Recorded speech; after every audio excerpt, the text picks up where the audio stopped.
Welcome to our latest employment law and HR newsletter. As has become customary, I'm making this in video form, but it's also available on our website in written format if you'd rather have a read of it.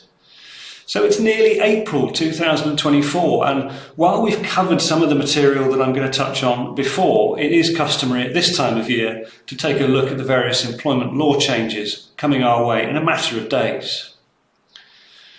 Before looking at the more immediate changes, let's remember that it's election year and virtually everybody is predicting a Labour win. So what will a Labour government mean for employers? Well, Angela Rayner published a green paper outlining Labour's intentions in precisely this area. And they include the ability for employees to bring an unfair dismissal claim from day one of employment. The law currently requires 2 years for a claim to be brought. They will also harmonise worker and employee status, they'll ban zero-hours agreements, and they'll create sector-by-sector fair pay agreements. These are European-style agreements that will set minimum terms and conditions and dismissal compensation arrangements by sector, and they'll also promote the influence of trade unions. I can't overstate the significance some of these policies, if implemented, will have for employers, and these are just a few of the changes proposed. If you want to read more about Labour's plans for employment law, just follow the link on screen, which will take you to the myHR department news pages. Before looking forwards, let's take a little look back, because January saw the new Preventing Illegal Working Code of Practice, which comes with increased fines, up to £45,000 now for a first offence of employing an illegal worker, and up to £60,000 for repeat offenders. Employers should review their policies and procedures to ensure compliance with these changes. Now, last time I talked about this, the draft code wasn't available. It is now, and the link is on screen, so you can go and see the code if you want to. Let's move ahead to the employment law changes coming in just a few days in April 2024. So from April, we'll see changes in holiday pay calculations, the way holiday pay is calculated, and we'll see the legalisation of rolled up holiday pay for workers with irregular hours or who work just part of the year. So employers will be permitted to roll up holiday pay into wages, paying a supplement to reflect the accrued holiday. And those employers who provide only the minimum holiday entitlement equivalent to 5.6 weeks per annum can calculate holiday pay for those workers at 12.07%, a very simple calculation. Now, these changes largely stem from a case law decision that previously resulted in peculiarly some part-year workers receiving proportionately more holiday pay than their full-time counterparts. And many employment and HR advisors encourage their clients to adopt convoluted formula to accommodate the impact of that case. Now, at myHR department, we took a different track, and we made a policy decision to recommend clients to continue to use 12.07% as a calculator. We predicted, correctly as it happened, that the legislators would fix the problem, and in just a few days' time it would indeed be fixed. Rolled up holiday pay has been unlawfully used by many employers for years anyway, so this is a case law catching up with practice. But do bear in mind that one of the Labour Party's stated employment policies is to ban zero-hours contracts. And if they actually implement that, and I have to be honest, I don't really see how they can in practice, but if they do, then these changes will become largely obsolete. So also in April, the national living wage and the national minimum wage will see significant increases. And for the first time, the top rate will apply to workers aged 21 and over. This year it applies to workers aged 23 and over. Last year it was 25 and over. But we'll also see a headline increase in that rate of 9.8%. It'll go up to £11.44 an hour.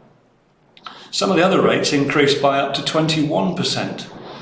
For employers who pay minimum wage for, in particular, a young workforce, 2024 is going to prove an expensive year.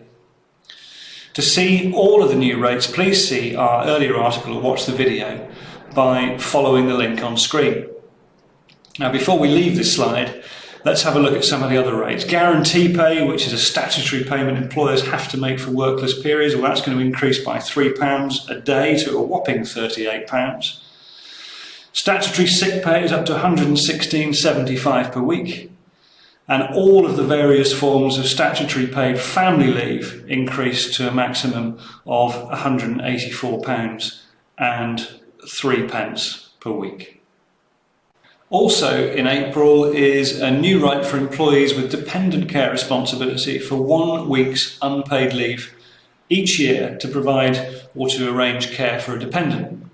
The leave is unpaid and it can be postponed by employers if the timing of the requested dates would cause operational difficulty. Currently, women on maternity leave are given special protection from being made redundant while they're on maternity leave, but from April this will be extended to include the period of pregnancy and for 6 months following their return to work after maternity, and similar rights will extend to adoptive parents and those taking 6 or more consecutive weeks of shared parental leave.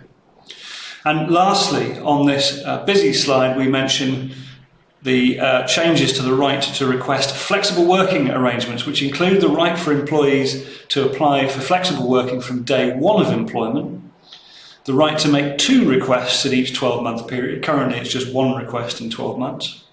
And the requirement for employers to consult with employees if they're thinking of rejecting the request. Also, there's a reduction in the period required for the employer to respond to the request from 3 months to 2, and the definition of respond to the request includes an appeal, which is allowed under the process. Also, the changes will remove the requirement for the employee to set out their request information in a particular form, so it can be done much more flexibly from a few days' time.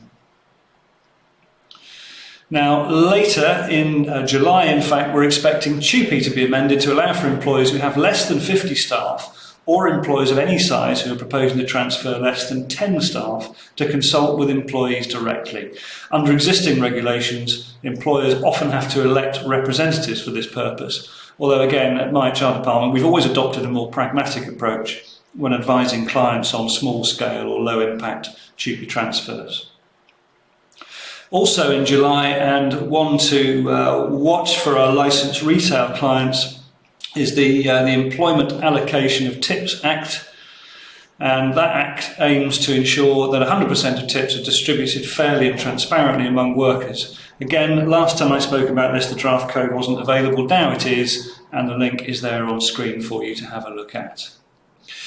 Around September, we're expecting a new right for employees with unpredictable terms and conditions, so many 0 hours workers will be included there.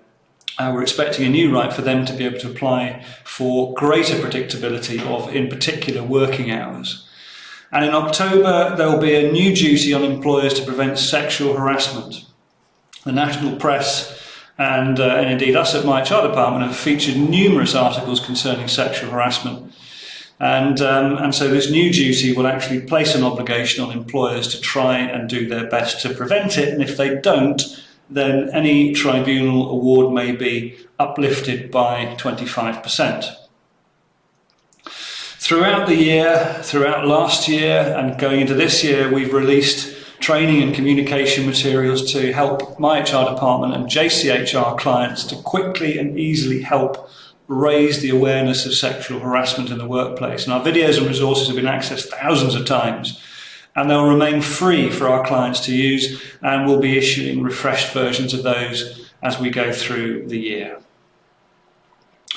We don't have a date yet, but we are expecting a 3-month statutory cap on non-compete clauses to appear at some point as we go through the year. Now, those clauses often feature in restrictive covenants contained in employment contracts, and so already we've been advising clients over recent times to tend towards shorter restricted periods, which are more likely to be enforceable than long ones anyway. Going back to April, the annual increase in compensation limits in employment tribunals comes into play, and this year's numbers are a bit more memorable, with the cap on a week's pay increasing to a nice round number of £700 a week. That's the cap on a week's pay for statutory redundancy calculations. The minimum unfair dismissal award increases to £115,115, which our good friend and employment barrister Daniel Barnett pointed out looks very much like a telephone number for directory inquiries. It is easy to remember though, isn't it? Now, the weekly cap on a week's pay at £700 means the maximum statutory redundancy payment, which is capped at 20 years service, is raised to £21,000. And that would be for someone who's worked for 20 years, all beyond the age of 41, when statutory redundancy pay compensation increases to 1.5 weeks per year of service, so effectively 30 weeks in total. Now, I talked about the minimum wage a few moments ago, and to date HMRC have unearthed 524 employers who failed to pay the minimum wage, or at least it was 524 when the article was published a few weeks ago. It's probably gone up a bit by now. The most common reason for falling short was the effect of salary sacrifice schemes, where employees sacrifice some of their gross pay in exchange for a benefit, like an electric car perhaps.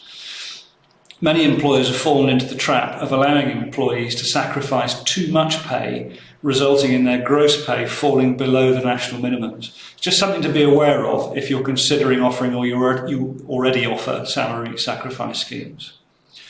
On the slide is the link to the myHR department article, which looks at this and other reasons employers have missed their minimum wage obligations, and it is worth a read. Now, finally, I was somewhat amused to read that the GMB are suffering a dose of their own medicine. Their own staff are on strike. Now, there'd be a sort of poetic justice, wouldn't there, if their staff was represented by an employer's body, like a Chamber of Commerce, but in reality, they're represented by another union. In this case, it's Unite. Now, on a serious note, GMB staff will say, rightly, this is no laughing matter. And in fact, it concerns an alleged toxic, misogynistic culture within the GMB. It was unearthed a few years ago by an independent inquiry. But, say GMB staff, it's never effectively been dealt with to this day. If you want to read more about that, the link is on the screen.